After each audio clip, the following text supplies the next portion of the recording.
আমাদের চরাচরণ যেন সুন্দর হয়ে যায় ইয়া আল্লাহ।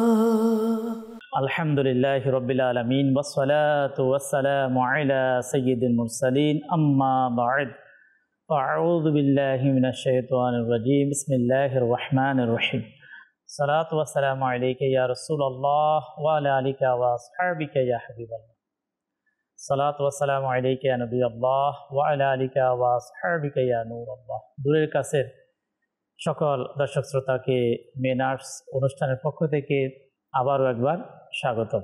আমাদের চ্যানেলের দর্শক শ্রোতা, আমরা এই অনুষ্ঠানে কিছু গুরুত্বপূর্ণ বিষয়, যার মাধ্যমে একজন মুসলমান সে সর্বক্ষেত্রে ইসলামী শরিয়া মোতাবেক যাতে জীবন যাপন করতে পারে, আলহামদুলিল্লাহ প্রোগ্রামে ওই সকল বিষয়ে আলোচনা হয়ে থাকে।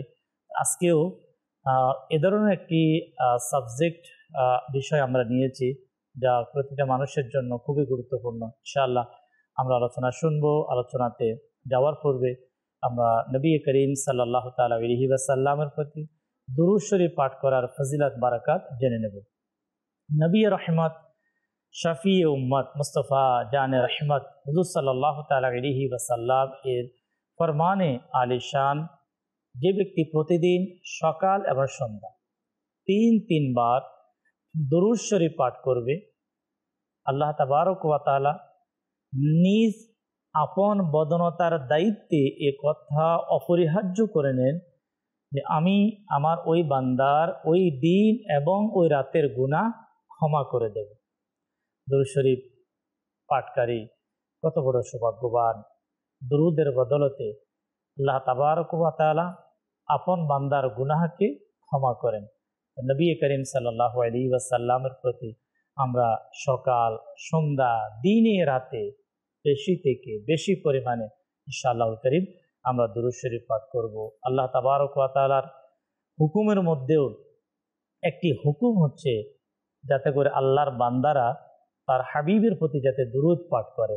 রাসূল করিম সাল্লাল্লাহু তাআলা আলাইহি ওয়াসাল্লামের ফরমানের মধ্যেও দুরূদ শরীফের আমল, যাতে উম্মত আপন নবীর প্রতি দুরূদ পাঠ করে। দুরূদ পড়ার কথা সাহাবা ইকরাম বলেছেন, তাবিঈগণ বলেছেন, যুগে যুগে আউলিয়া ইকরাম, সলফে সালেহিন যারা পৃথিবী থেকে বিদায় নিয়েছেন, প্রত্যেকেই নবী করিম সাল্লাল্লাহু তাআলা আলাইহি ওয়াসাল্লামের প্রতি দুরূদ পাঠ করার প্রতি উৎসাহ প্রদান করেছেন। কেন?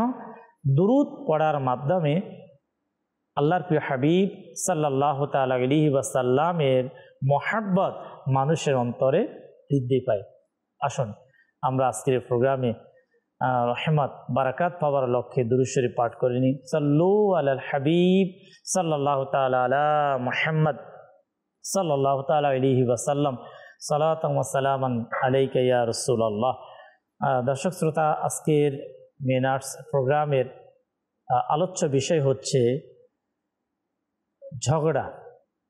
এই ঝগড়া থেকে আপনার বাঁচা এক মুসলমানের জন্য কত জরুরি, এবং বিশেষ করে আমরা কয়েকটি বিষয় আজকের প্রোগ্রামে জানবো। যেমন ঝগড়ার মূল হোতা কে, যে যার মাধ্যমে ঝগড়া শুরু হয়, এটাও আমরা জানবো। ঝগড়ার মানুষের মাঝে সৃষ্টি হওয়ার যে কাজগুলোর মাধ্যমে মানুষ স্বাভাবিকভাবে প্রথমত ঝগড়ায় কি হয়, লিপ্ত হয়। যখন আমরা জানতে পারবো, তো ইনশাআল্লাহুল করিম আল্লাহ পাকের দয়ায় আমরা বাঁচতেও পারবো। আর বিশেষ করে দর্শক শ্রোতা, আমরা আজকের প্রোগ্রামে এটাও আমরা জানবো, যারা আল্লাহ তাবারক ওয়া তাআলাকে ভয় করে এই ঝগড়া নামক অশুভ কাজ থেকে নিজেকে বিরত রাখে, তার ফজিলত কি, সে আল্লাহ তাআলার পক্ষ থেকে সে কি নিয়ামত প্রাপ্ত হবে, কি ফজিলত, কি বারাকাত পাবে, ইনশাআল্লাহুল করিম আজকের অনুষ্ঠানে আমরা জানতে পারবো। আল্লাহ আমাদেরকে আজকের প্রোগ্রামে আল্লাহ পাকের সন্তুষ্টি এবং সওয়াব হাসিল করার লক্ষ্যে আজকের প্রোগ্রাম দেখার, শোনার আল্লাহ আমাদেরকে সে তৌফিক দান করুন।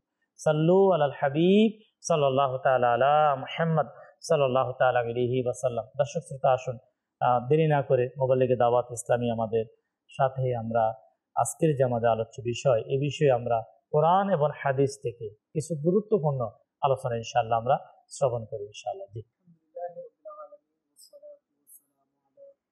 সাইয়্যিদুল মুরসালিন। আলহামদুলিল্লাহ, আমরা শুনছিলাম যে ঝগড়া আসলে কেন হয় এবং ঝগড়ার কি ক্ষতি। আসলে ঝগড়ার মূল সৃষ্টিকারী হলো শয়তান। মুসলমানের মধ্যে ঝগড়া সৃষ্টি করার মূল যে ভূমিকা রাখে সেটা হলো শয়তান। শয়তান চায় না যে মানুষের মধ্যে ভ্রাতৃত্ববোধ থাকুক, মানুষ ভালো অবস্থায় থাকুক, হাসি খুশি থাকুক, পরিবারগুলো ঠিক থাকুক, সমাজ ঠিক থাকুক, রাষ্ট্র ঠিক থাকুক। শয়তানের মূল কাজই হলো মুসলমানদের মধ্যে ঝগড়া লাগিয়ে দেওয়া এবং এই ঝগড়ার মাধ্যমে সমাজের মধ্যে আমরা দেখছি যে সমাজের মধ্যে এমন কোনো খারাপ কাজ হওয়ার বাকি নাই যা হচ্ছে না। এই সবগুলোর মূল কারণ হলো ঝগড়া।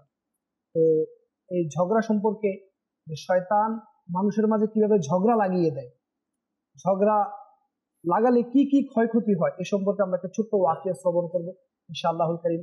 আল্লাহ তাআলা চায় কোরআনের আয়াত থেকে আমরা শুনবো যে ঝগড়া আসলে কেমন নিকৃষ্ট কাজ।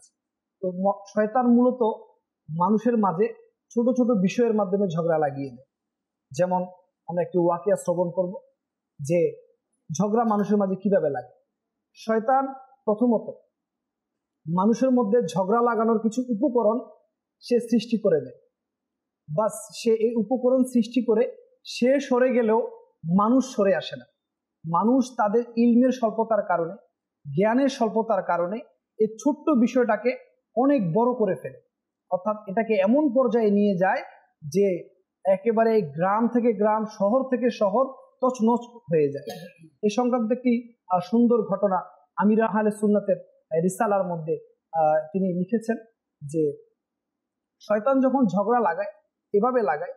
তো একজন ব্যক্তি শয়তান থেকে যখন জানতে চাচ্ছিলেন যে আপনি তো মানুষের মাঝে ঝগড়া লাগান, কিভাবে লাগান, তখন তিনি বলছেন, শয়তান বলছে যে আমি দেখো কিভাবে ঝগড়া লাগাই এবং ঝগড়ার মাধ্যমে কিভাবে একটি পুরো শহরকে আমি তছনছ করে দেই সেটা তুমি দেখো। সে কি করলো, একটি মিষ্টান্ন যেখানে মিষ্টি বানানো হয় সে সেখানে গেল এবং গিয়ে সেখান থেকে মিষ্টি বানানোর যে শিরা, সেখান থেকে সামান্য শিরা নিয়ে সে দেয়ালে লাগিয়ে দিল। দেখতে দেখতেই যেখানে শিরা থাকবে, চিনি জাতীয় মিষ্টি জাতীয় জিনিস থাকবে, সেখানে পিঁপড়া চলে আসবে স্বাভাবিক। তো সেখানে পিঁপড়া কিছু জমা হলো, পিঁপড়াকে খাওয়ার জন্য একটা টিকটিকি আসলো এবং এই টিকটিকিকে দেখে সেই মিষ্টি বিক্রেতার একটি পোষ্য বিড়াল ছিল, তিনি সেটা পালতেন, লালন পালন করতেন। তো সে বিড়ালটি এসে যখন ওই টিকটিকিকে দেখে যখন আসলো, তো সেই রাস্তা দিয়েই দুইজন সৈন্য তাদের পোষা কুকুর নিয়ে যাচ্ছিল। যখনই কুকুর ওই বিড়ালকে দেখলো, সাথে সাথে সে তাকে হামলা করে বসে এবং হামলার সাথে সাথে সাথে সেই বিড়ালটি গিয়ে মিষ্টান্নের যে শিরার যে পাতিল ছিল সেখানে গিয়ে পড়ে মারা গেল। এই বিড়ালের এই মারা যাওয়াটা তার মালিক কোনোভাবে সহ্য করতে পারলো না। সে সেই কুকুর, অর্থাৎ ওই সৈন্য যে দুইজন সৈন্যের যে কুকুরটি ছিল সেটাকে হামলা করে সেই মিষ্টি বিক্রেতা সেই কুকুরটিকে মেরে ফেলল। কুকুরের এই হঠাৎ মৃত্যু দেখে সেই সৈন্য দুজন ওই যিনি মিষ্টি বিক্রেতা যে কুকুরকে মেরে ফেলেছে তাকে হামলা করে তাকে মেরে ফেলল। তো সেই মিষ্টি বিক্রেতা যারা আত্মীয় স্বজন আছে তারা যখন শুনলো যে তাদের আত্মীয়কে দুজন সৈন্য মেরে ফেলেছে, সাথে সাথে তারা দলবদ্ধ হয়ে একত্রিত হয়ে সেই সৈন্য দুজনকে সাথে সাথে সেখানে তারা মেরে ফেললো। তাদের এই সৈন্য দুজনের মৃত্যু দেখে সৈন্যবাহিনীর পুরো টিম এসে পুরো এলাকার মধ্যে এক ধ্বংসযজ্ঞ চালিয়ে সবাইকে একটা বিশাল ক্ষতি সাধন করলো। তাহলে মাদানী চ্যানেলের দর্শক শ্রোতা, আমরা শুনলাম যে শয়তান আসলে পুরো ঘটনাটি সে ঘটায় না, সে ঝগড়ার উপকরণ সৃষ্টি করে দেয়। আর মানুষ জ্ঞান না থাকার কারণে, ইলম না থাকার কারণে মানুষ ছোট্ট ঘটনাটাকে বিশাল বড় করে পুরো সমাজ থেকে সমাজ আজকে রাষ্ট্র থেকে কোথাও আপনি ঝগড়ার কারণে কোথাও শান্তি পাওয়া যাবে না। আপনি যদি পারিবারিক জীবনে যান, দেখবেন সেখানেও শাশুড়ি বউয়ের সাথে ঝগড়া, ভাই ভাই ঝগড়া। আপনি যদি সমাজে যান, বিভিন্ন ব্যক্তির সাথে বিভিন্ন ব্যক্তি বিভিন্ন বিষয় নিয়ে ঝগড়া। আপনি যদি রাষ্ট্রের মধ্যে যান, কোথাও শান্তি নেই, সব শান্তি যেন এই ঝগড়াই আমাদের মাঝ থেকে নিয়ে যাচ্ছে। তো এই হলো শয়তানের অর্থাৎ ঝগড়া সৃষ্টিকারীর উপকরণ, মূল উপাদান সৃষ্টি করে দেয় শয়তান। জি, মূল কথা। শয়তান আপনার শুরু হলো ছোট্ট একটা আপনার মিষ্টান্ন জিনিস দ্বারা শুরু হলো, এর শুরু। আর দর্শক শ্রোতা, আমরা শুনলাম এর শেষ হচ্ছে পুরো একটি সমাজ আপনার ধ্বংসের মূল কারণ ছোট থেকেই শুরু হলো। আর এর মূল ঘটনা দর্শক শ্রোতা আমরা শুনলাম, আমরা জানলাম। যদি একটা বিষয় যদি লক্ষ্য করা যায়, যখনই কোথাও যখন ঝগড়া যখন শুরু হয়, মারামারি শুরু হয় কোনো মহল্লায় অথবা কোনো ঘরে, যে কোনো স্থানে, ওই ঝগড়া সমাপ্তি হওয়ার পর যখন এর মূল রহস্য যখন বের করা হয়, তখন দেখা যাবে যে ছোট্ট একটি সূত্রপাতের মাধ্যমে ঝগড়া শুরু হয়েছে। যেমন আমরা এখন শুনলাম যে মিষ্টি দোকানের আপনার যে শিরা, যেটা চিনি দ্বারা তৈরি করা হয়, শয়তান সেটাকে দেওয়ালের মধ্যে নিক্ষেপ করলেন, আর সেখান থেকে শুরু হলো। এর শেষ পরিণতি অসংখ্য মানুষের হত্যা, অসংখ্য সৈনিকের হত্যা, সেখানে কুকুরকে হত্যা, অর্থাৎ আল্লাহ পাকের অসংখ্য সৃষ্টির যে হত্যার যে কাণ্ড, যে গঠনের যে মূল, আমরা যদি দেখি বিশাল এক ঝগড়ার যে কুফলটা সেখানে চলে আসলো, আর তা হচ্ছে শয়তান। আল্লাহ রাব্বুল আলামিন পবিত্র কোরআনুল কারীমের মধ্যে যে শয়তান সম্পর্কে এইভাবে ইরশাদ করেন যে শয়তান হচ্ছে তোমাদের প্রকাশ্য শত্রু, যে কখনো তোমরা শয়তানের পদাঙ্ক অনুসরণ করো না। এই ঝগড়া শয়তান তো এটাই চায়, শয়তান এটাই চায় যে কখনো যাতে কোনো পরিবারের মধ্যে শান্তি না হয়। শয়তানের কাজ হচ্ছে পরিবার থেকে শান্তিকে বের করা, শয়তানের কাজ হচ্ছে সমাজে বিশৃঙ্খলা সৃষ্টি করা, শয়তানের কাজ হচ্ছে প্রতিটি স্থানে যে আল্লাহ পাকের বান্দা যারা, তারা শান্তিতে বসবাস করুক, এটা কখনো শয়তান চায় না। এই ঝগড়ার মাধ্যমে মানুষ একে অপরকে গালিগালাজ করে, যখন ঝগড়ায় যখন লিপ্ত হয়, তখন মানুষ তার বিভিন্ন ধরনের মায়াদাল্লাহ একে অপরকে তোহমত, মন্তব্য, খারাপ মন্তব্য, বিভিন্ন প্রকারের খারাপ সমালোচনার মধ্যে লিপ্ত হয়ে যায়। তাহলে ঝগড়া থেকে যদি আমরা বাঁচতে চাই, আমাদেরকে সর্বপ্রথম আমাদেরকে ওই বিষয়টি আমাদেরকে জানতে হবে যে ওই ব্যক্তি থেকে আপনাকে বাঁচতে হবে, সেটা হচ্ছে শয়তান থেকে। শয়তানের পদাঙ্ক অনুসরণ করে কোনো ব্যক্তি ঝগড়া থেকে কখনো নিজেকে বিরত রাখতে পারবে না। বড় থেকে বড় ঝগড়ার মূল হচ্ছে ছোট।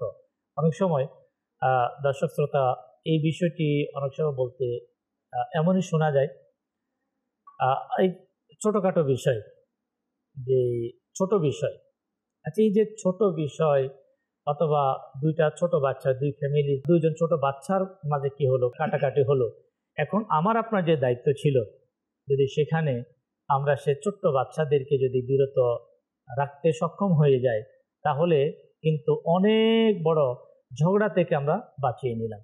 কেন অসংখ্য ঝগড়া, পারিবারিক বড় থেকে বড় ঝগড়া হয় ছোটদের মাধ্যমে। এক ছোট্ট বাচ্চা যখন অন্য কোনো একটা ছোট্ট বাচ্চাকে, হোক একই ফ্যামিলির অথবা দুই ফ্যামিলির হোক, তাদের মধ্যে যখন মনোমালিন্যতা সৃষ্টি হয়, তখনই কিন্তু সেটা তাদের মা বাবা এবং তাদের পরিবার, অনেক সময় এক খানদান অর্থাৎ এক বংশ আরেক বংশের সাথে কিন্তু ঝগড়ায় লিপ্ত হয়ে যায়। শুরু হয়েছে দুই ফ্যামিলি, ছোট্ট দুই বাচ্চার মাধ্যমে। এভাবে যে বিষয়গুলো আজকে ইনশাআল্লাহ করিম আমরা আমাদের এই প্রোগ্রামে, যেহেতু আলোচ্য বিষয় হচ্ছে ঝগড়া বিবাদ থেকে নিজেকে বিরত রাখুন, কিভাবে রাখবো এর পদ্ধতি আমাকে আপনাকে জানতে হবে। আর জানার জন্য আমাকে আপনাকে শিখতে হবে। যখন আমি আপনি জানবো শিখবো ইনশাআল্লাহু কারীম আল্লাহ পাকের দয়ায় আমরা বাঁচতে পারবো। আল্লাহ আমাদেরকে আজকের এই প্রোগ্রামের শুরু থেকে শেষ পর্যন্ত সঙ্গে থাকার তৌফিক দিক। আমরা ইনশাআল্লাহ আলোচনা শুনবো। আমাদের নুর হোসেন ভাই অনুষ্ঠানে আমাদের সাথে যুক্ত হয়েছে। আসসালাতু ওয়াসসালামু আলা সাইয়্যিদিল মুরসালিন। বিসমিল্লাহির রহমানির রহিম। শুকরিয়া ইমরান ভাইকে।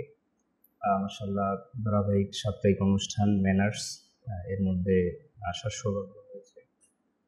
আর আজকের বিষয়ও খুব গুরুত্বপূর্ণ। গতানুগতিক যে বিষয় আমরা সমাজের মধ্যে পরিবারের মধ্যে দেখে থাকি, এই বিষয়টি আজকে আমাদের আলোচ্য বিষয় হয়েছে। এটা আমাদের দর্শক শ্রোতার জন্য খুবই কল্যাণকর বিষয় হবে যদি আমরা মনোযোগ দিয়ে শুনতে পারি। মাশাআল্লাহ মোবালিকে দাওয়াত ইসলামী ইতিপূর্বে মাশাআল্লাহ খুব সুন্দর একটি ঘটনার মাধ্যমে মাদ্রাসার দর্শক শ্রোতার সামনে তুলে ধরেছে। তো আসুন আমরা মাদ্রাসার দর্শক শ্রোতার কোরআনুল কারীম থেকে যদি আমরা দেখি আল্লাহ সুবহানাহু ওয়া তাআলা আমাদেরকে এই বিষয়ে কীরূপ সতর্ক করেছেন। মাশাআল্লাহ আলোচনার মধ্যে আমরা যে বিষয়টি খুব গুরুত্ব সহকারে শুনছিলাম সেটি হচ্ছে শয়তানের পদাঙ্ক অনুসরণ করা। শয়তান যেহেতু সে আল্লাহ তাআলার কাছ থেকে ওয়াদাবদ্ধ হয়েছে যে সে ইনসানকে মানব জাতিকে সে জাহান্নামে নিয়েই ছাড়বে, তো আল্লাহ তাআলাও আল্লাহ পাকের বান্দার প্রতি আল্লাহর রহমত এর যে বর্ষণ এর যে বিছানা সেটা বিছিয়ে রেখেছেন বান্দার প্রতি, যাতে করে বান্দা শয়তানের ধোকার মধ্যে না পড়ে। এই জন্য শয়তানের যত ফাঁদ রয়েছে আল্লাহর হাবিব সাল্লাল্লাহু আলাইহি সাল্লাম এই প্রত্যেকটা ফাঁদের বিষয় যাতে বান্দা সেই ফাঁদের মধ্যে না পড়ে যায়, আল্লাহ তাআলা এর কোরআনুল কারীমের মধ্যে সেটা আমাদেরকে সতর্ক করেছেন। হুজুর সাল্লাল্লাহু আলাইহি সাল্লাম তার বাস্তব জীবনে সেটা আমাদেরকে প্র্যাকটিক্যাল বুঝিয়েছেন, শিক্ষা দিয়েছেন।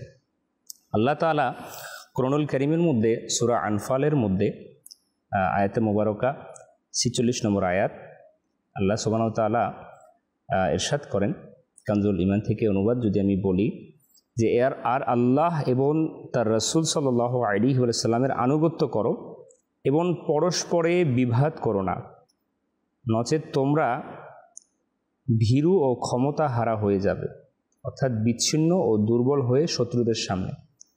আর ধৈর্য ধারণ করো, নিশ্চয় আল্লাহ ধৈর্যশীলদের সাথে রয়েছেন। এই যে আয়াতে মোবারকা, এখানে আল্লাহ তাআলা স্পষ্টভাবে আমাদেরকে যে বিষয়টি বুঝিয়েছেন সেটি হচ্ছে যে ঝগড়া আমাদের শক্তিকে, ইমানের শক্তিকে নষ্ট করে দেয় এবং মুসলিম সমাজকে দুর্বল করে দেয়। আজ আমাদের যে অবস্থা দেখা যাচ্ছে এটার বাস্তবিক রূপ আমরা নিজেরাই, যারাই আমরা পরিবারের মধ্যে ঝগড়ার মধ্যে লিপ্ত রয়েছি, সিলি বিষয়গুলো নিয়ে, ছোট ছোট বিষয়গুলো নিয়ে কথায় কথায় আমরা ঝগড়া করছি। এই মানুষগুলো দেখবেন যে এমন একটা অবস্থা, সে বাহ্যিকভাবে সে তার শক্তিকে প্রয়োগ করে দেখাচ্ছে, কিন্তু সে ভিতরগতভাবে সে খুব দুর্বল, সে খুব অসহায়, সে শান্তি তার মধ্যে বিরাজ করছে না, আল্লাহ পাকের রহমত থেকে সে দূরে সরে যাচ্ছে। সে দেখাচ্ছে সে খুব শক্তিশালী, সে খুব সাহসী, তার কথার মাধ্যমে সে মানুষকে ঘায়েল করে ফেলছে। এখন বিষয়টা হচ্ছে তার ইমানি শক্তি আস্তে আস্তে সে কমিয়ে ফেলতেছে এই ঝগড়ার মতো একটা মারাত্মক ব্যাধিকে সে আপন করে নেওয়ার কারণে। এটা একটা মারাত্মক ব্যাধি বলা যেতে পারে, কেননা যেই বিষয়টার মধ্যে কোনো কল্যাণ নেই, অকল্যাণ রয়েছে, যে বিষয়টার মধ্যে অশান্তি রয়েছে, সেটা আমার জন্য একটা ব্যাধি রয়েছে। আজ দেখা যায় যে মানুষগুলো কথায় কথায় ঝগড়ার মধ্যে নিজেদেরকে লিপ্ত করে ফেলে, পরবর্তীতে দেখা যায় দিন দিন তার অন্তরটা রুক্ষ হয়ে যায়, কঠিন হয়ে যায়। তার কাছে ভালো কথাও তখন ভালো লাগে না, ভালো কাজগুলো তার চোখে ভালো দেখায় না। তো এটা কেন? সে নিজেই এটার জন্য দায়ী, সে নিজেই এটার জন্য কারণ। তো এখন বিষয়টা হচ্ছে আল্লাহ সুবহানাহু ওয়া তাআলা আমাদেরকে এটা সতর্ক করে দিয়েছেন যে বিষয়টার মাধ্যমে, যে এটার মাধ্যমে যে ঝগড়ার মধ্যে যদি আমরা লিপ্ত হয়ে যাই তাহলে আমাদের যে শক্তি, সেই শক্তিটা কমে যাবে, ইমানি শক্তিটা আমাদের দুর্বল হয়ে যাবে। আমরা যদি আরও দেখি আল্লাহ সুবহানাহু ওয়া তাআলা কোরআনুল কারীমের মধ্যে সূরা হুজরাতের মধ্যে আল্লাহ তাআলা 10 নম্বর আয়াতের মধ্যে ইরশাদ ফরমান, অনুবাদ বলছি আমি, সত্য এই যে সমস্ত ঈমানদারগণ পরস্পর ভাই ভাই, সুতরাং তোমরা তোমাদের দুই ভাইয়ের মাঝে সমঝোতা করো এবং আল্লাহকে ভয় করো যাতে তোমরা অনুগ্রহ প্রাপ্ত হও।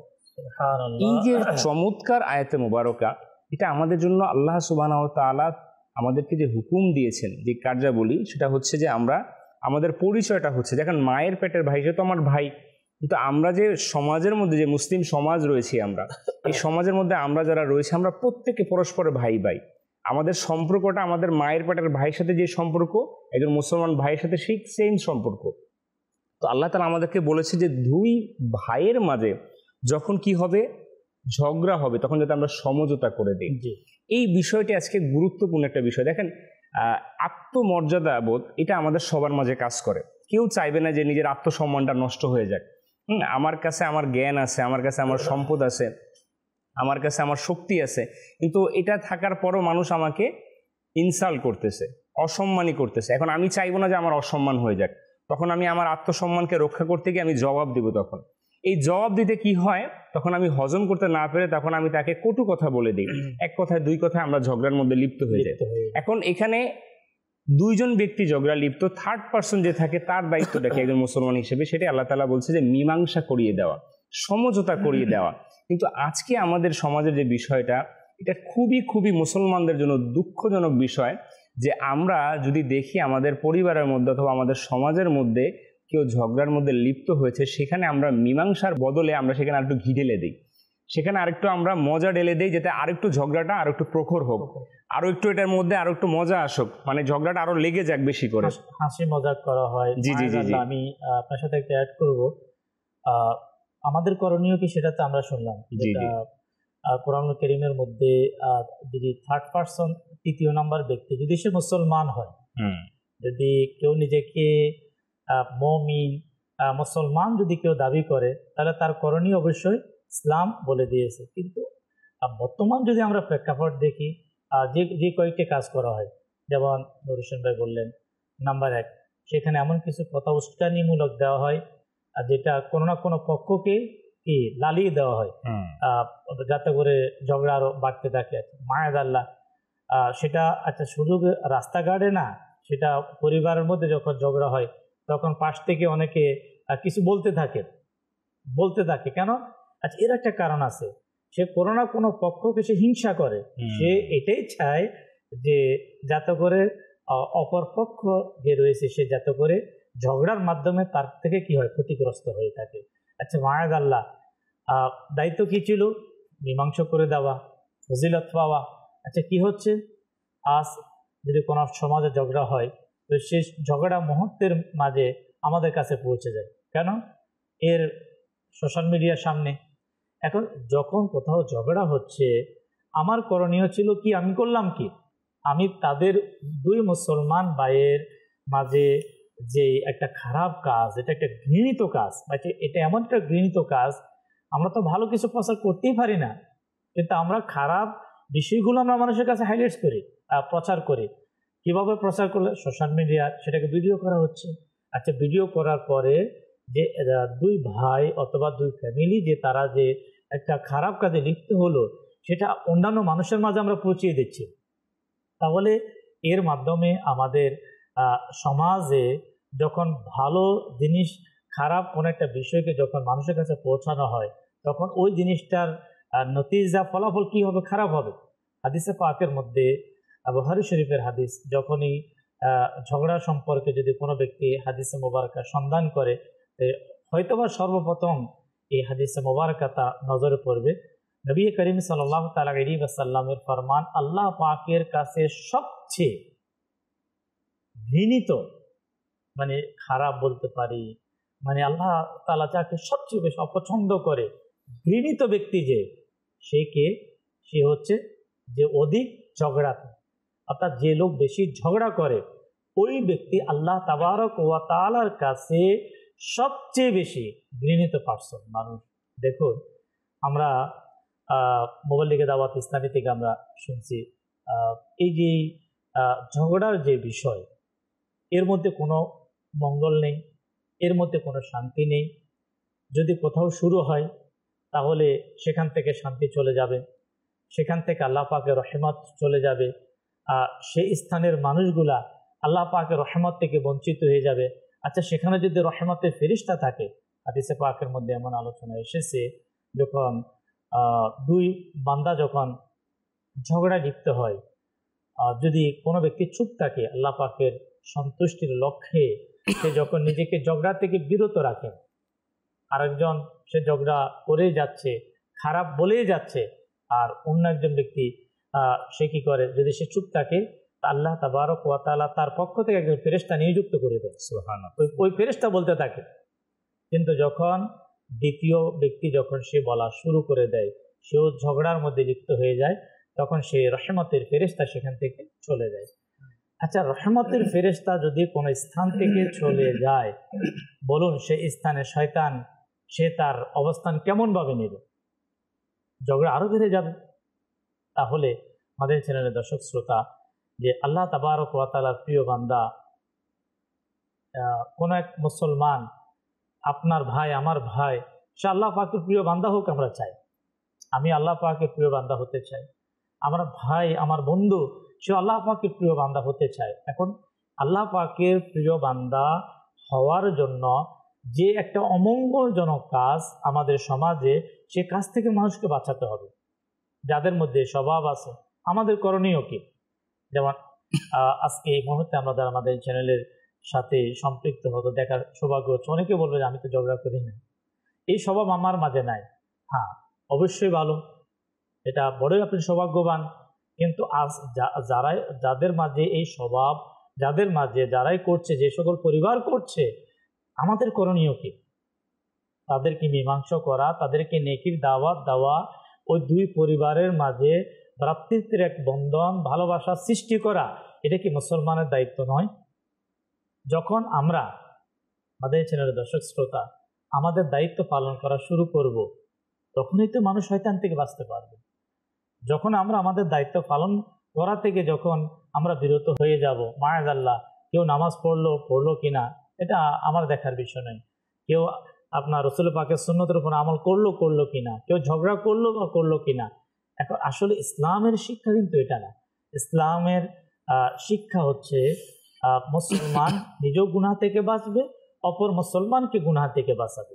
আমি তো অবশ্যই নিজেকে ঝগড়া থেকে বিরত রাখবো, কিন্তু এর পাশাপাশি অপর মুসলমানকে ঝগড়া থেকে বাঁচিয়ে নেওয়ার ইমানই দায়িত্ব আমাদের। আল্লাহ আমাদেরকে দায়িত্ব পালন করার তৌফিক দিয়ে কিছু কল আমরা সামিল করবো। এরপরে দর্শক শ্রোতা, আমাদের আজকে যে আলোচ্য বিষয়, ঝগড়া বিবাদ থেকে বিরত থাকুন।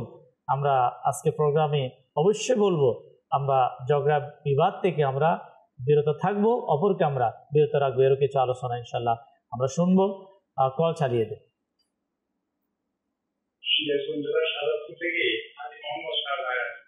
আমি মাদারি চ্যানেলের অনুষ্ঠান দেখছি, খুব ভালো লাগে। এই অনুষ্ঠান থেকে অনেক কিছু শেখা যায়। আমাদের জন্য দোয়া করবেন।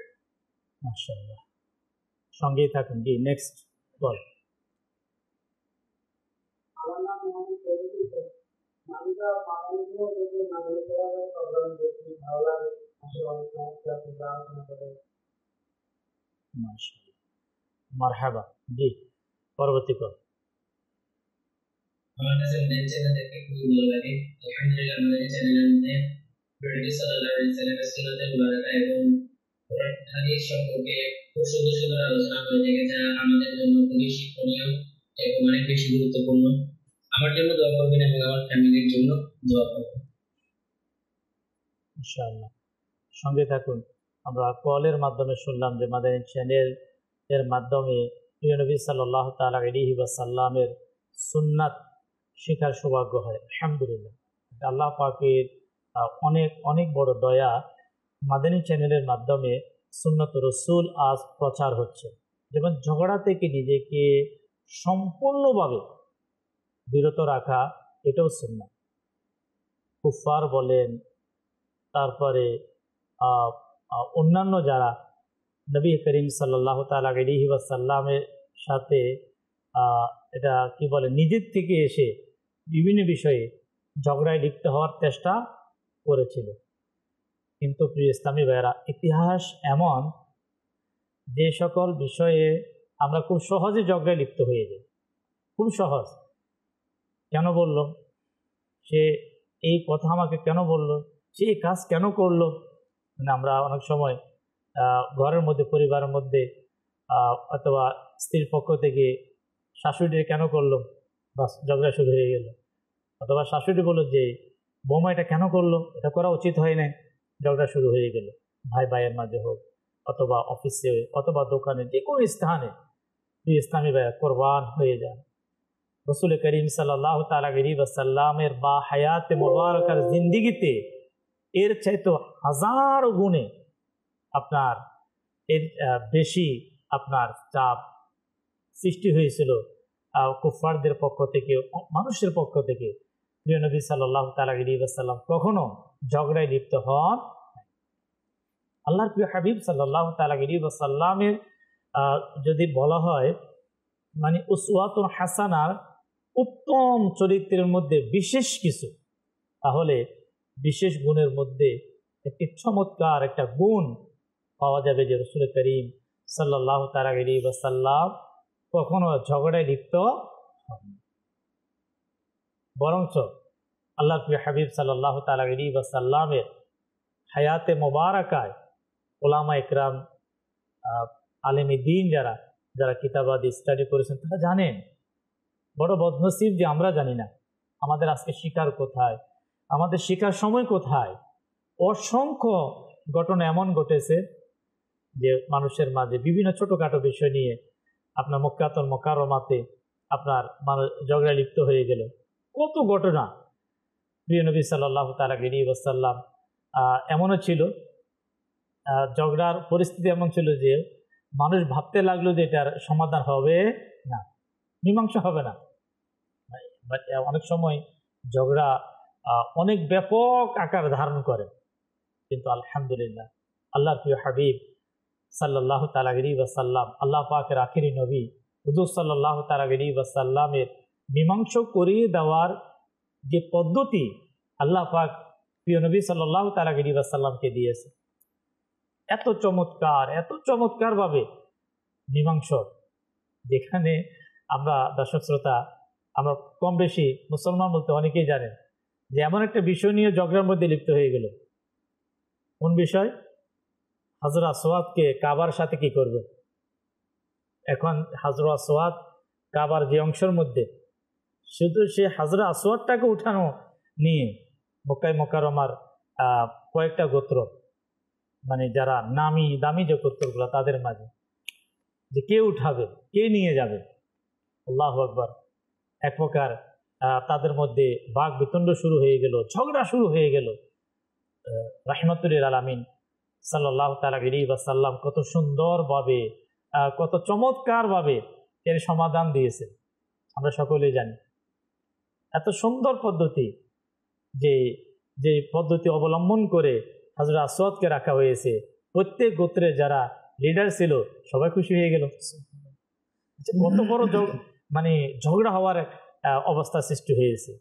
আল্লাহ তাআলার প্রিয় হাবিব সাল্লাল্লাহু তাআলা আলাইহি ওয়াসাল্লামের উত্তম আদর্শ যখন কোনো মুসলমান যখন ফলো করবে, ইনশাআল্লাহুল করিম সে ঘরের ঝগড়া থেকে বেঁচে যাবে, সমাজের ঝগড়া থেকে বেঁচে যাবে। শুধু নিজের ঝগড়া থেকে বাঁচবে না, আলহামদুলিল্লাহ সে ফজিলত পাওয়ার জন্য যে যারা মীমাংসা করিয়ে দেয়, এটা তো আলাদা একটা সাবজেক্ট। আমরা তো আজকে ঝগড়ার সুফল এবং কুফল এই বিষয় নিয়ে আমাদের আলোচনা চলমান। শুধু মীমাংসা, যে উভয় যখন মানুষ ঝগড়ায় লিপ্ত হয় তাদের মধ্যে সন্ধি করে দেওয়ার মীমাংসার যে ফজিলত, শুধু ওই ফজিলত যদি আলোচনা করতে হয় হয়তো প্রোগ্রামে অনেক সময় লাগবে। আল্লাহ তাআলা আমাদেরকে ওই মন মানসিকতা আল্লাহ আমাদেরকে নসিব করুক, আল্লাহ আমাদেরকে বেঁচে থাকার তৌফিক দিক। জি আলহামদুলিল্লাহ, আমরা শুনছিলাম যে ঝগড়ার কুফল, আর ঝগড়া থেকে বিরত থাকার একটা অন্যতম উত্তম মাধ্যম হলো এই হাসিল। আপনি আমি যে কোনো বিষয়ের সেটা থেকে যদি আমরা সেটা অর্জন করতে চাই, সেটা অর্জনের উত্তম মাধ্যম হলো এই হাসিল।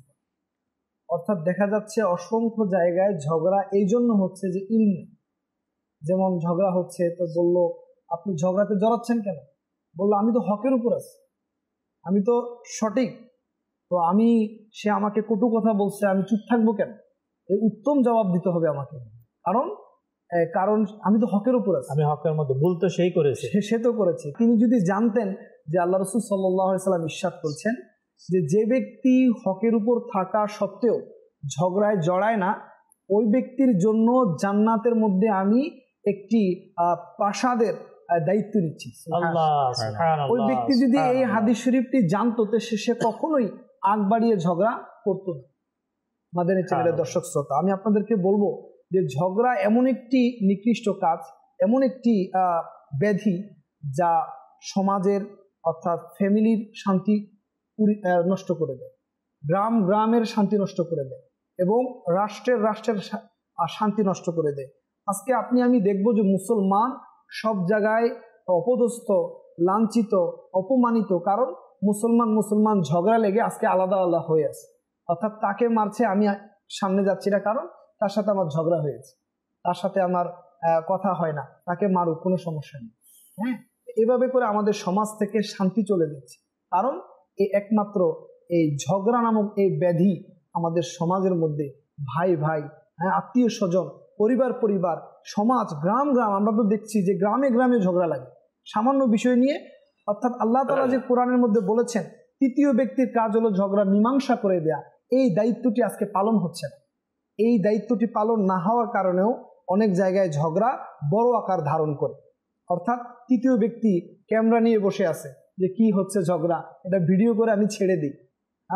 তো তিনি কিন্তু চাইলে পারতেন সেখানে তাদের উভয়ের মাঝে মীমাংসা করে দিতে, যে ভাই ঝগড়া করিয়েন না, ঝগড়া থেকে বাঁচলে এই উপকার।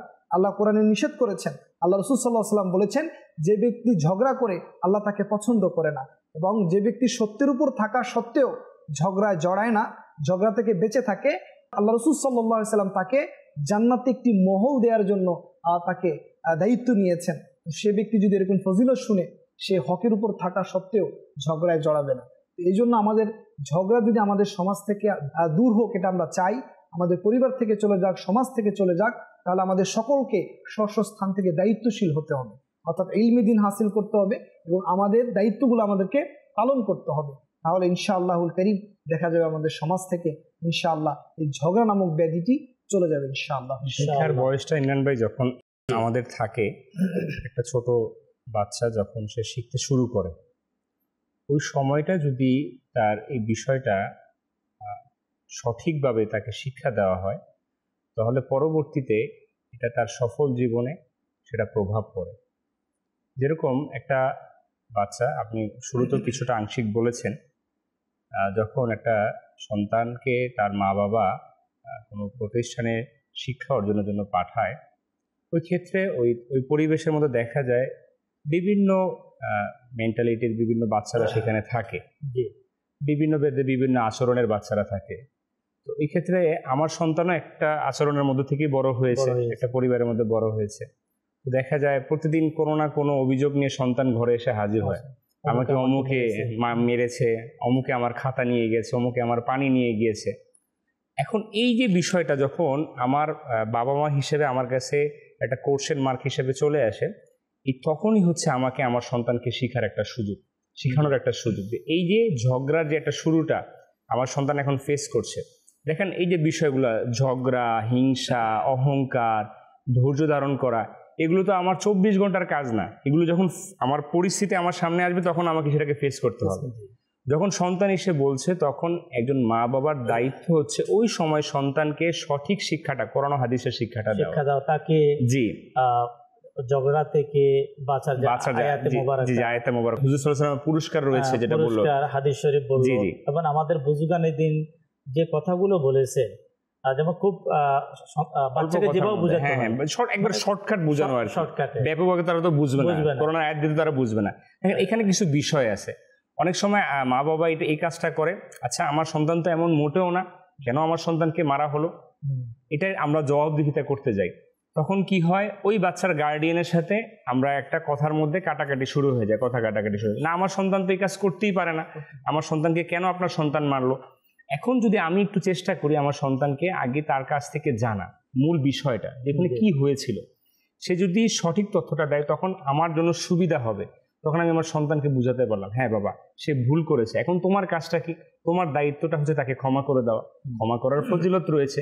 এখন ছোট বাচ্চা এক কথায় যে শিখে যাবে এমন না, বারবার যখন আসবে বারবার তখন তাকে সেই বিষয়টাকে জানানো উচিত। তাহলে আস্তে আস্তে সেই নিজের মধ্যে এটা গেঁথে নেবে অন্তরের মধ্যে, হ্যাঁ আমার মা বাবা, আমার পরিবার আমাকে এটা শিক্ষা দিয়েছে যে এই পরিস্থিতিতে আমাকে ধৈর্য ধারণ করতে হবে এবং ক্ষমা করে দিতে হবে, ঝগড়ার মধ্যে আমাকে লিপ্ত হওয়া যাবে না। হ্যাঁ আমার পক্ষ হয়ে একজন ফেরেশতা আল্লাহ তাআলা নিযুক্ত করে দিবে যে আমার হয়ে তার সাথে তার কথার উত্তর দিবে, জবাব দেবে। হ্যাঁ, আরও একটি প্র্যাকটিক্যাল বিষয় যেটা ঘরের মধ্যে খোদ স্বামী স্ত্রীর যে দায়িত্বটা হয়, সন্তান যেটা হচ্ছে যে তারা একেবারে প্র্যাকটিক্যাল দেখে শিখে, যেটা বলা হয় হাতে কলমে শিক্ষা।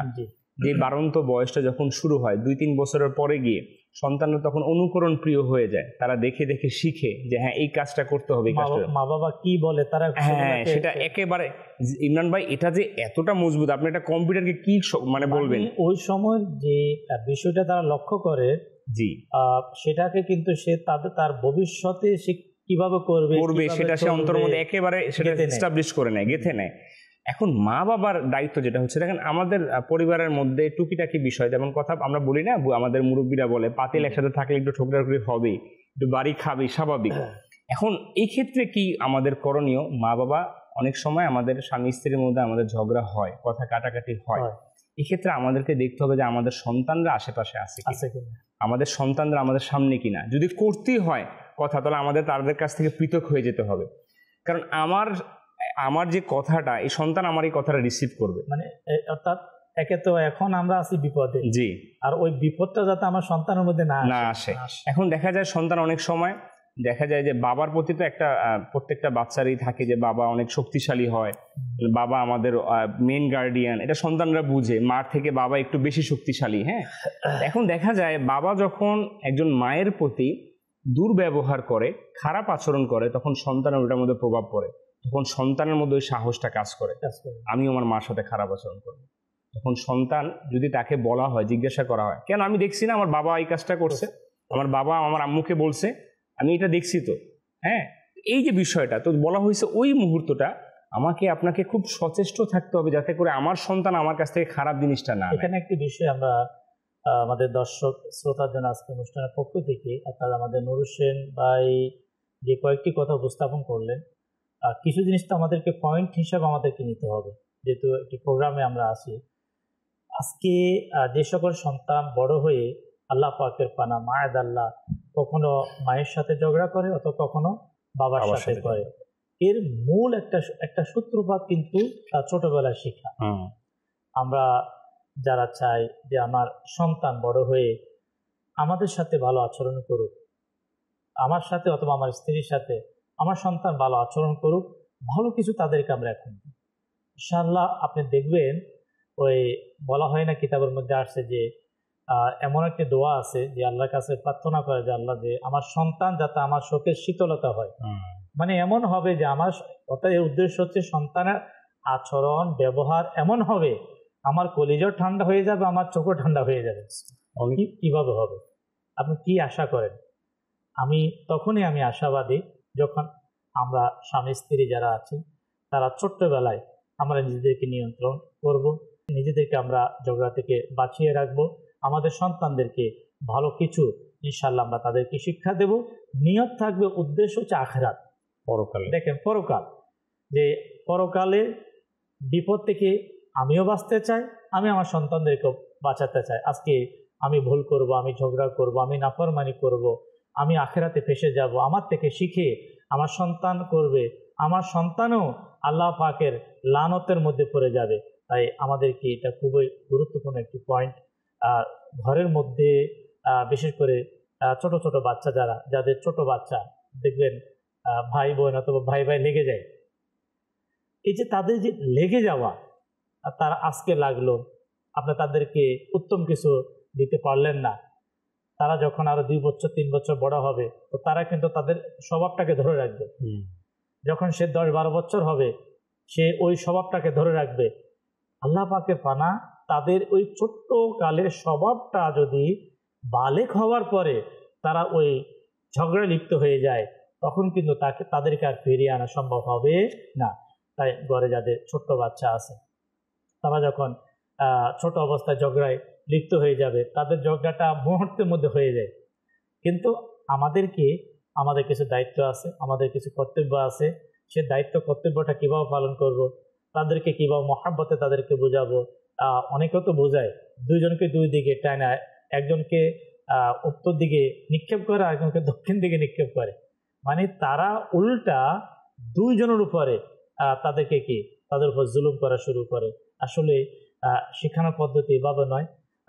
আমরা তাদেরকে মহাব্বত দিয়ে, তাদেরকে ভালোবাসা দিয়ে, যেভাবে সাহাবা একরাম করেছেন, যেভাবে আউলিয়া একরাম করেছেন, আমাদের বুজুর্গান দ্বীন যারা করেছেন, তাদের সেই বিষয়গুলো আমরা শিখব। আপনি যখন কিতাব স্টাডি করবেন, আপনি পাবেন যে ইমামে আজম আবু হানিফা রাহমাতুল্লাহ তাআলা আলাইহি তিনি কিভাবে ঝগড়া থেকে বাঁচতেন। এভাবে ইমাম শাফি, ইমাম মালিক, ইমাম হাম্বল, শরীয়তের ইমামগণ, তরিকতের ইমামগণ, যুগের মুজাদ্দিদগণ, তাদের আপনি জীবনী পড়েন। দর্শক শ্রোতা, আপনি এমন কিছু পয়েন্ট আপনি পাবেন, ইনশাআল্লাহ আপনি আপনার সন্তানদেরকে সেগুলো আপনি শিক্ষা দিতে পারবেন। আপনার কথার মাঝে মাশাআল্লাহ আউলিয়া কেরামের জীবনী থেকে একটা চমৎকার ঘটনা মনে পড়ে গেল।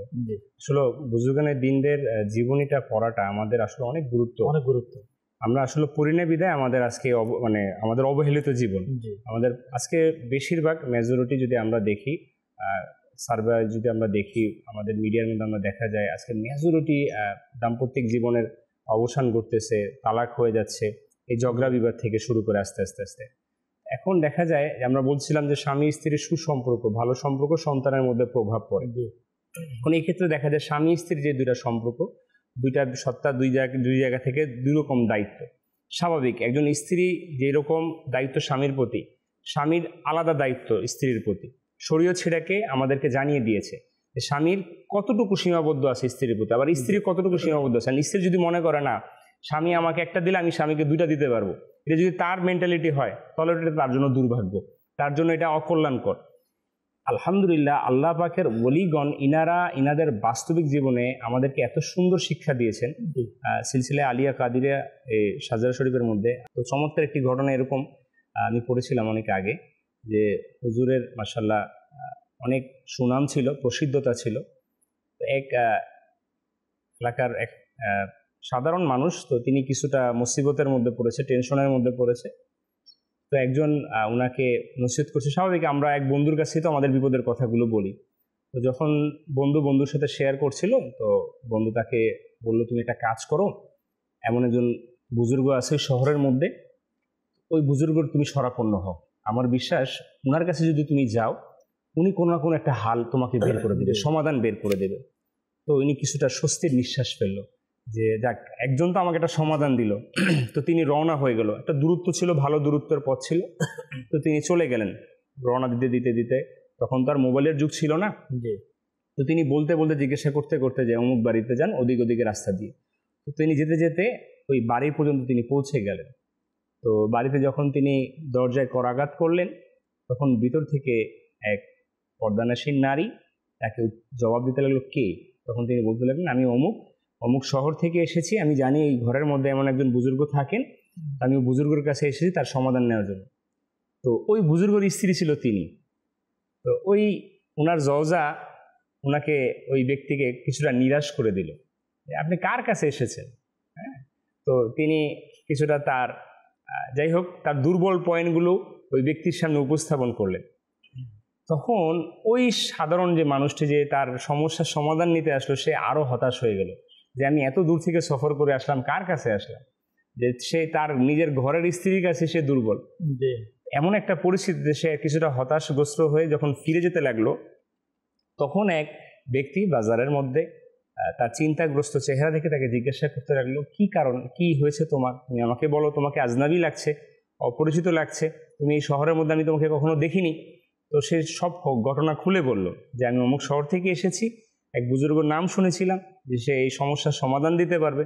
তো আমি যখন তার ঘরের দরজায় করাঘাত করলাম, তার নিজের স্বয়ং স্ত্রী আমাকে যে বিষয়টা বললো, তার দুর্বল অবস্থা, তো আমার সেটা শুনে আর মন নাই, আমি ফিরে চলে যাচ্ছি। ওই ব্যক্তি বলতে লাগলো যে তুমি তার কথা শুনে তুমি নেগেটিভ হয়েও না, তুমি একটা কাজ করো, ওই বুজুর্গ এখন জঙ্গলের মধ্যে আছে, মরাকাবা মুশাহাদার মধ্যে, তুমি সেখানে চলে যাও, তুমি তার শরণাপন্ন হও।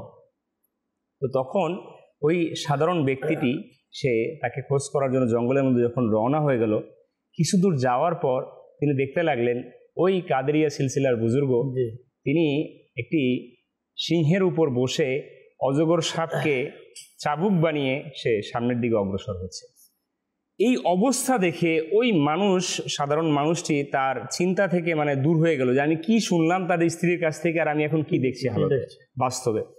এখন সে তো কিছুটা ভয়ের মধ্যে আতঙ্কের মধ্যে আছে। আল্লাহু আকবার, এই কি অবস্থা! সিংহের মধ্যে বসে আছে, যার বাহন হচ্ছে সিংহ, আর যার চাবুক হচ্ছে তার অজগর সাপ। এই অবস্থা দেখে সে কিছুটা অবাক। যখন বুজুর্গ তার সামনে আসলো, আল্লাহর ওলি মানুষ, তিনি তো কৈফিয়ত বুঝতে পারেন, তো বলতেছে, বলো তোমার সমস্যা কি? তখন তিনি বললেন, হুজুর আগে আমাকে চমৎকারের কথা বলেন, যে আপনি এত বড় কারামত কিভাবে আপনি অর্জন করলেন। তো তিনি তখন বলতে লাগলো, তুমি যেমন আমার ঘরের মধ্যে যখন শুনে এসেছো, ওইটাই হচ্ছে আমার কারামতের জায়গা। কারামতের জায়গা কিভাবে হুজুর? আমার যিনি স্ত্রী আছেন, তো ইনার তো ঘরের মধ্যে অনেক দায়িত্ব আছে, সন্তান লালন পালন করা, অসংখ্য কাজ করতে হয়, অনেক দায়িত্ব রয়েছে। অনেক সময় সে ধৈর্য ধারণ করতে পারে না, সে আমাকে অনেক কোশ্চেন করে, সে আমাকে অনেক জবাবদিহিতা করে, আমার সাথে কথায় বিতর্কে লিপ্ত হয়ে যায়। ওই মুহূর্তে আমি আল্লাহর বান্দা ধৈর্য ধারণ করি, আর আমার এই ধৈর্য ধারণের কারণে আল্লাহ তাআলা আমাকে এই কারামত দান করেছে। ইনশাআল্লাহ দর্শক শ্রোতাকে স্ত্রীর কথায় যারা ধৈর্য ধারণ করবে, আল্লাহ পাকের সন্তুষ্টির জন্য যারা ধৈর্য ধারণ করবে, তারা কেমন এই সম্পর্কে ইনশাআল্লাহ শুনি। অনেক সময় আসলে আমাদের এই জন্য শোনার প্রয়োজন, যেহেতু আমাদের নুর হোসেন ভাই যেটা বলে এটা একবার রিলেটেড, যে আল্লাহ তাবারক ওয়া তাআলা যারা ধৈর্য ধারণকারী, স্ত্রী অনেক সময় বলে ফেলবে, অনেক কিছু বলবে, কিন্তু ধৈর্য ধারণ করে ঝগড়ার থেকে যাতে আমরা বাঁচতে পারি। ইমাম গাজ্জালী রাহমাতুল্লাহ তাআলা আলাইহি বলেন, স্ত্রীদের মুখের কথা সহ্য করার মাধ্যমে আল্লাহর ওলিগণের পরীক্ষা নেওয়া হয়। এবার শুনুন, আরো চমৎকার, আরো গুরুত্বপূর্ণ, শুনুন। ইমাম আব্দুল ওয়াহাব শরানি রাহমাতুল্লাহ তাআলা আলাইহি বলেন, আমি আমার ওস্তাদ আলী খাওয়াস রাহমাতুল্লাহ তাআলা আলাইহিকে বলতে শুনেছি, তিনি বলেন, স্ত্রীদের মুখের কথা ও তাদের কাজ দ্বারা কষ্ট পাননি এমন আউলিয়া ইকরামের সংখ্যা খুব কম। দেখুন, এর মানে দর্শক শ্রোতা, আমরা এটা ভাববো না যে মহিলারা খুব কঠিন হয়ে থাকে, তারা আসলে ঝগড়া করে, বিষয় তেমন এটা না। এটা হচ্ছে যে আউলিয়া ইকরামের মধ্যে অসংখ্য আউলিয়া ইকরাম এমন, তারা একদিকে আল্লাহ পাকের ওলি ছিলেন, আল্লাহ পাকের নেক ছিলেন বলি, কিন্তু তাদের ঘরে যারা ছিলেন, জাওজা যারা ছিলেন, যারা স্ত্রী যারা ছিলেন, তাদের পক্ষ থেকে তারা কষ্ট পেয়েছে। তারা ধৈর্য ধারণ করেছেন বিদায় আজকে সে আউলিয়া ইকরামের জীবনী আজকে আমাদের মাঝে, যে আল্লাহ পাকের নেক বান্দাদের গুণ কি, আল্লাহ পাকের ওলি যারা তাদের গুণ কি। কিন্তু বড় আফসোস হচ্ছে আমরা অধৈর্য হয়ে যাই, ঝগড়া লিপ্ত হয়ে যায়, কিছু বলে দিল তো আমার পক্ষ থেকে বলা শুরু হয়ে যায়, স্ত্রীর পক্ষ থেকে আবার বলা শুরু হয়ে যায়। এর লাস্ট নতিজা, ফলাফল কি নুর হোসেন ভাই? তালাক। তালাক কিন্তু শুরু কিন্তু ওখান থেকে শুরু, আমরা কথার জবাব শয়তানের শুরু করেছে শিরা দিয়ে, এরপরে এর লাস্ট ফলাফল কুফল যেটা তৈরি হয়েছে কি, পুরা সম্পূর্ণ পুরা শহরটা তছনছ হয়ে ধ্বংস হয়ে গেছে। আসলে এই বিষয়গুলো হচ্ছে এখানে ইসলামী বোনদের মাশাআল্লাহ, এটা আমরা তো মাশাআল্লাহ ইসলামী বোনের পক্ষ হয়ে কথা বলছে এমনটা না, এটা বুজুর্গানে দিনদের জীবনী থেকে আমরা বলছি।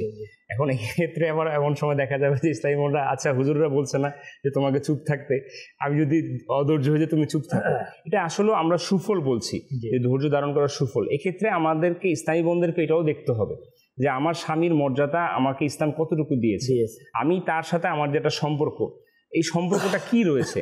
ওই ক্ষেত্রে হ্যাঁ, এখানে আমাদের যেটা করণীয় ইসলামী ভাইদের, সেটার ক্ষেত্রে যে হ্যাঁ শাসন একটা জায়গা আছে, শাসনের একটা মাত্রা আছে, শাসনটা যাতে ওই মাত্রা না হয়ে যায় যে আমাদের সম্পর্ক বিচ্ছেদ হয়ে যায়, আমাদের সম্পর্ক নষ্ট হয়ে যায়।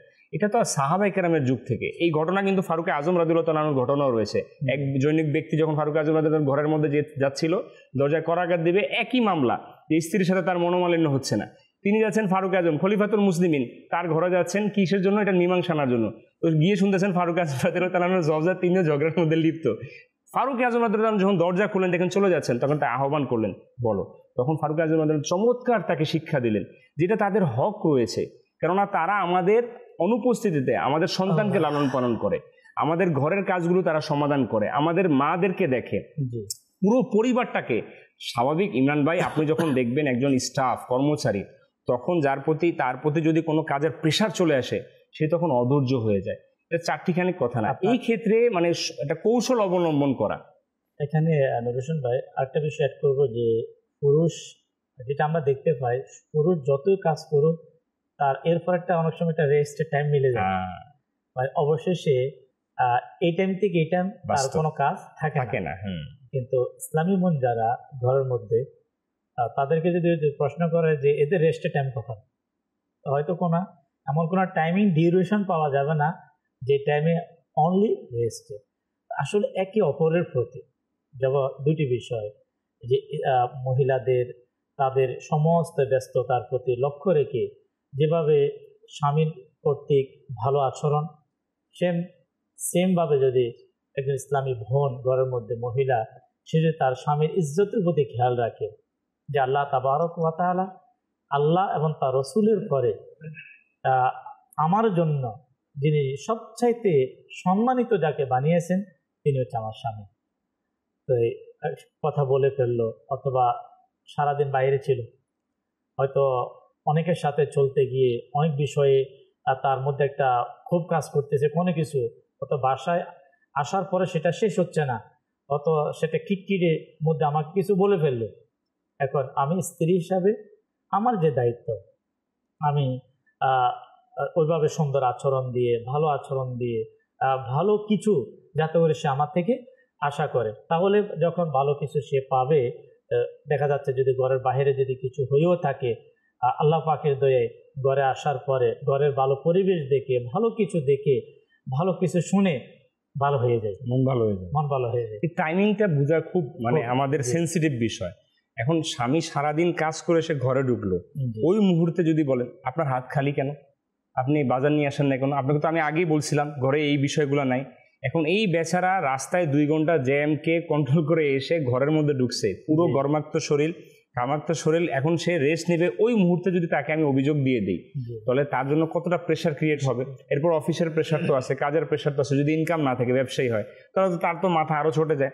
ঠিক একইভাবে আমি আমার স্ত্রীর খাবার দাবার যখন রান্না হয়, এই বেচারি কত কষ্ট করে আগুনে পুড়ে সে যখন রান্নাটা করে, একটু লবণ কম হলে যদি আমি তখন রাগান্বিত হয়ে যাই, একদম সিংহাসনে বসে আমি যদি আমার হাতকে উঠিয়ে দিই, কথা নাই বাচ্চা নাই, আমি যদি আমার জবানকে লাগিয়ে দিই, ওই বেচারি সারাদিনের কষ্ট শেষ, লবণ হয় নাই, আপনি প্রশংসা করেন, সে যখন খাবে দেখছেন আমার স্বামী আমাকে কতটুকু ভালোবাসে, মহব্বত করে, সে তখন আরো যত্নশীল হয়ে যাবে তার রান্নার প্রতি, যে না সে আমাকে খুশি করার জন্য এটা বলেছে, তাহলে আমাকে আরো যত্নশীল হতে হবে। এই যে বিষয়গুলো, ছোট ছোট বিষয় আমাদের দাম্পত্যিক সুখকে আরো বাড়িয়ে দিবে, যদি আমরা যদি একটু সিনসিয়ার হই, আমরা যদি একটু কেয়ারফুল হই। আমাদের কেয়ারফুল না হওয়ার কারণে কিন্তু আজকে ইমরান ভাই আমাদের ঘরটার মধ্যে আমরা নিজেরা অশান্তি করে রেখেছি। আরও একটি বিষয় ইমরান ভাই আমি বলবো, সেই বিষয়টা আমাদের জন্য খুবই সহজ, সুন্নতে রাসূল রয়েছে, যে পারিবারিক ঝগড়ার যে প্রতিকার বিষয়, যদি আমরা সুন্নতে রাসূল যদি আমরা আপন করতে পারি, তাহলে এটা আমাদের জন্য আরও কল্যাণকর হবে আমরা না জানার কারণে। ফাইজানের সুন্নতের মধ্যে শাইখে তরিকত আমির আহলে সুন্নত একটি ঘটনা এনেছেন, চমৎকার ঘটনা। যে ঘটনাটি হচ্ছে এরকম যে শয়তানের 9টি সন্তান রয়েছে। এই ঘটনার মধ্যে আমরা দেখতে পাই যে প্রত্যেকটা সন্তানের এক একটা কাজ রয়েছে। একটা শয়তান রয়েছে এরকম যে আমাদের প্রত্যেকের ঘরের দরজার মধ্যে থাকে। এই শয়তানের কাজ হচ্ছে, যেই বান্দা বিসমিল্লাহ পড়া ব্যতীত ঘরের মধ্যে প্রবেশ করবে, এই শয়তানের বাচ্চার কাজ হচ্ছে কি, ঘরের মধ্যে প্রবেশ করে এই পারিবারিক যে কলরহ, পারিবারিক যে সম্পর্ক, এটার মধ্যে কি করে দেওয়া, ঝগড়ার মধ্যে লিপ্ত করে দেওয়া। এই জন্য হুজুর সাল্লাল্লাহু আলাইহি ওয়াসাল্লাম আমাদেরকে চমৎকার সুন্নতে মোবারকা শিক্ষা দিয়েছেন, বুজুর্গানের দিন আমাদেরকে তরিকা লিখে দিয়েছেন। মিরাআতের কিতাবের মধ্যে এসেছে, মুফাসসিরে শাহির হাকিমুল উম্মত মুফতি আহমদ ইয়ার খান রহমাতুল্লাহ তাআলা বলেন, ঘরে প্রবেশ করার সময় বিসমিল্লাহির রহমানির রহিম পাঠ করে প্রথমে ডান পা দরজায় প্রবেশ করানো উচিত, অতঃপর ঘরের বাসিন্দাদের সালাম করে ঘরের ভেতরে যাবেন। যদি ঘরে কেউ না থাকে তবে আসসালামু আলাইকা আইয়ুহান নবিয়্যু ওয়া রাহমাতুল্লাহি ওয়া বারাকাতুহু বলবে। অনেক বুজুর্গদের দেখা গেছে যে দিনের শুরুতে ঘরে প্রবেশ করার সময় বিসমিল্লাহির রহমানির রহিম ও সূরা ইখলাস পড়ে নিতেন। এ দ্বারা ঘরে একতাও অর্থাৎ ঝগড়া বিবাদ হতো না এবং রিজিকের মধ্যে বরকত হতো। এই যে চমৎকার একটা ব্যবস্থাপনা, শুধু আমাদের অবহেলা, উদাসীনতা, আমরা এটাকে আমল না করার কারণে আমাদের ঘরের মধ্যেও বরকত নাই, আমাদের রিজিকের মধ্যেও বরকত নাই, ঝগড়া লেগেই যাচ্ছে। যখন আমল করব না শয়তান তো সেখানে অবস্থান করেই নিবে। শয়তান থেকে যদি আমরা বাঁচতে চাই, দর্শক শ্রোতা, আজকে যে আমল আমরা শুনলাম, আপনার ঘরে প্রবেশ করার শুরুতে বিসমিল্লাহ শরীফ পাঠ করবো, ঘরের বাসিন্দা দেখে সালাম করব, এরপর একবার সূরা ইখলাস শরীফ আমরা পাঠ করে নিব। ঘরে যদি কেউ না থাকে, নবী করিম সাল্লাল্লাহু তাআলা আলাইহি ওয়াসাল্লামকে সালাম করা, আসসালামু আলাইকা আইয়ুহান নবিয়্যু। আমরা আমল করি। ইসলাম আমাকে আপনাকে বাঁচার রাস্তাও আমাদেরকে দেখিয়ে দিয়েছে। যে ঘরে বরকত হচ্ছে না, অসংখ্য ঘরের ঝগড়ার কারণও কিন্তু এটা, যে স্বল্প আয়ের কারণে অনেক সময় ঘরের মধ্যে ঝগড়া লেগে যায়। তো ইনশাআল্লাহ করিম আল্লাহ পাকের দয়ায় এই থেকেও আমরা বেঁচে যাব, ঝগড়া থেকে বেঁচে যাব, আমরা আমল করব। বিশেষ করে আজকের প্রোগ্রামের শেষের দিকে দর্শক শ্রোতাকে অনুরোধ করবো, আলহামদুলিল্লাহ, মহান ওলি কামিল শেখ তরিকত দাওয়াত ইসলামীর প্রতিষ্ঠাতা হযরত আল্লামা আবু বিলাল মুহাম্মদ ইলিয়াস আত্তান কাদেরী দামাত বারাকাতুহুল আলিয়া, যার মাধ্যমে বিশ্বব্যাপী সুন্নাতের খেদমত আলহামদুলিল্লাহ আমাদের মধ্যে দৃশ্যমান আমরা দেখতে পাচ্ছি। তিনি দামাত বারাকাতুহুল আলিয়া চমৎকার একটি পুস্তিকা লিখেছেন। যদি কোনো দাওয়াত ইসলামী ওয়ালা অথবা কোনো ইসলামী ভাই মুসলমান যদি এই কিতাব যদি স্টাডি করার সৌভাগ্য হয়, এই নিয়তে যে আমি ইলম অর্জন করব, আল্লাহ পাক আমার প্রতি খুশি হবে, তাহলে সে এর থেকে এমন খাজানা পাবে যে ঝগড়া বিবাদ থেকে বাঁচা, শয়তান যে বিষয়গুলোর মাধ্যমে মানুষের মধ্যে ফাসাদ সৃষ্টি করে দেয়, ফিতনা সৃষ্টি করে দেয়, এর থেকে বাঁচা, বিশেষ করে মীমাংসা করার যে ফজিলত, এক মুসলমানের প্রতি এক মহাব্বত এর বন্ধন তৈরি করার যে একটা মাধ্যমগুলা এই কিতাবের মধ্যে আপনি ইনশাআল্লাহ পাবেন। কিতাবের নাম, পুস্তিকার নাম হচ্ছে অনৈক্যের চিকিৎসা। এই যে আজকে যে জায়গায় জায়গায় যে অনৈক্য সৃষ্টি হচ্ছে, মানুষের মধ্যে একতা নেই, আপনার ঝগড়া সৃষ্টি হয়ে যাচ্ছে, পরস্পরের মধ্যে এক বিচ্ছিন্নতার ভাব, অসংখ্য মানুষ, অসংখ্য পরিবার, হয়তো লিস্ট যদি করা হয় তাহলে বিশাল এক ভলিউম তৈরি হবে যে আজ এক মুসলমান অপর মুসলমান থেকে দূরে, এক পরিবার অপর পরিবার থেকে দূরে, এই সমাজের মানুষ অন্য সমাজের মানুষ থেকে দূরে। এর মূল কারণ হচ্ছে অনৈক্য, অর্থাৎ হিংসা, বিদ্বেষ, ঝগড়া। তা আল্লাহ তাবারক ওয়া তাআলা আমাদেরকে আমির আহলে সুন্নাত দামাত বারাকাতুহুল আলিয়া পুস্তিকা, আল্লাহ পাকের নেক বান্দা তিনি লিখেছেন, আমরা সেটাকে সংগ্রহ করে আমরা পড়ি। আমাদের লাইব্রেরি প্রকাশনা প্রতিষ্ঠান মাকতাবাতুল মদিনাতেও আপনারা পাবেন, অথবা www.dawatislami.net আপনি সার্চ দিয়ে দেখেন, সেখানে আপনি ইংলিশও পেয়ে যাবেন, বাংলাতেও পেয়ে যাবেন, অন্যান্য ভাষায়ও আপনি ইনশাআল্লাহ আপনি পেয়ে যাবেন।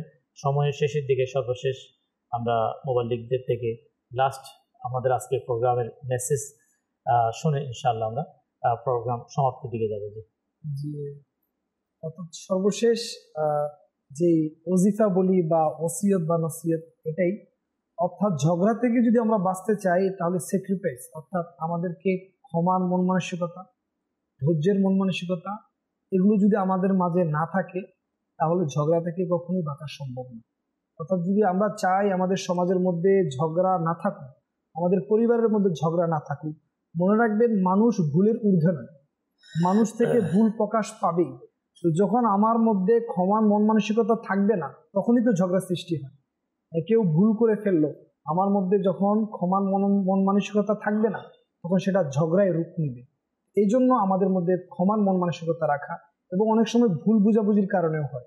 অর্থাৎ আমরা যদি রাসূল সাল্লাল্লাহু আলাইহি ওয়াসাল্লামের সুন্নতকে সর্বক্ষেত্রে ফলো করি, তাহলে ইনশাআল্লাহুল কারীম আমরা আমাদের পারিবারিকভাবে, সমাজ থেকে, রাষ্ট্র থেকে ইনশাআল্লাহুল কারীম এই ঝগড়া নামক এই ব্যাধিকে দূর করতে পারবো।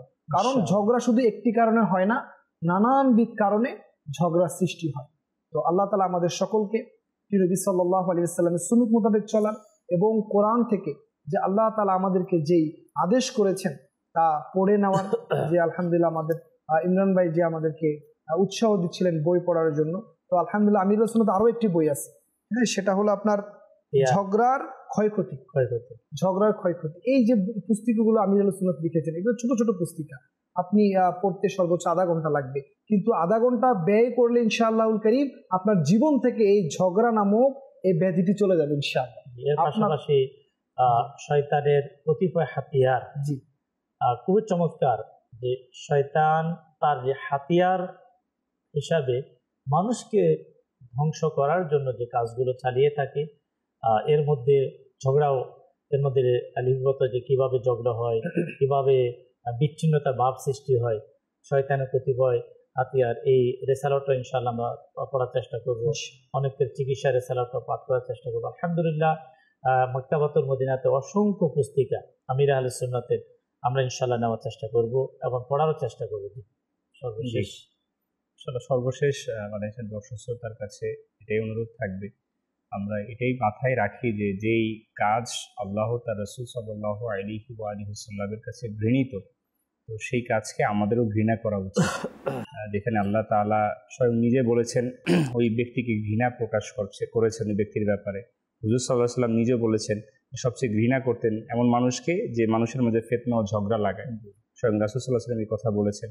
এখন বিষয়টা হচ্ছে যে যেই কাজে আল্লাহ রাসূল নারাজ হয়, সেই কাজে একজন মুমিন, একজন মুসলমান, একজন আশিক রাসূল, তাকে সেই কাজ থেকে বাঁচা উচিত।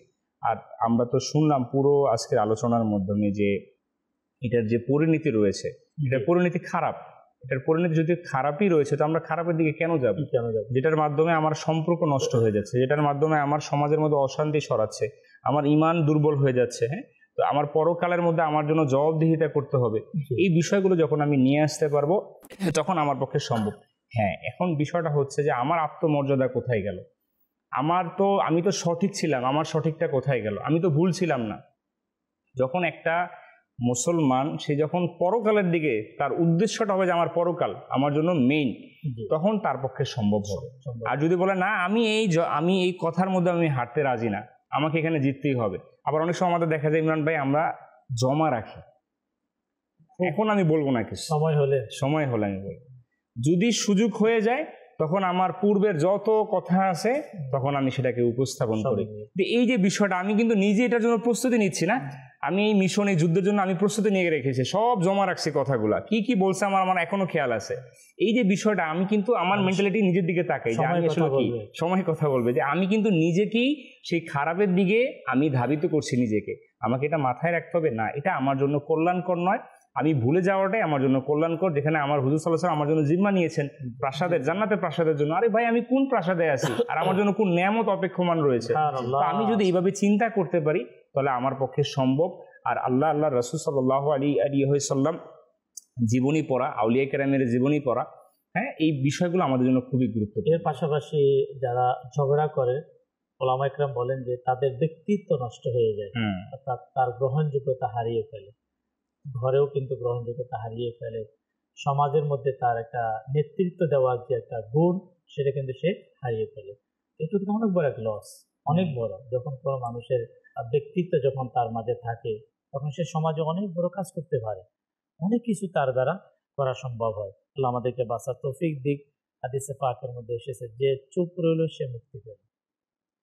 আল্লাহ আমাদেরকে তৌফিক দিক। যদি এই নিয়ামত যদি আমাদের হাসিল হয়ে যায়, কম কথা বলার, চুপ থাকার, আল্লাহ পাকের দয়ে আমরা ঝগড়া থেকে আমরা রেহাই পেয়ে যাব, মুক্তি পেয়ে যাব। যে চুপ রইল সে মুক্তি পেল। আল্লাহ আমাদেরকে তৌফিক দিক। দর্শক শ্রোতা, ইনশাআল্লাহ করিম আল্লাহ পাকের দয়ে আগামী সপ্তাহে ইনশাআল্লাহ ঠিক একই সময়ে আমরা মিনার্স এই প্রোগ্রামে আরো একটি চমৎকার বিষয় নিয়ে মুবাল্লিগদেরকে সাথে নিয়ে আলোচনাতে অংশগ্রহণ করব। ততক্ষণ পর্যন্ত দর্শক শ্রোতা, মাদানী চ্যানেলের সঙ্গেই থাকুন। সাল্লু আলাল হাবিব সাল্লাল্লাহু তাআলা আলা মুহাম্মদ সাল্লাল্লাহু তাআলা আলাইহি ওয়াসাল্লাম। আমাদের চরাচর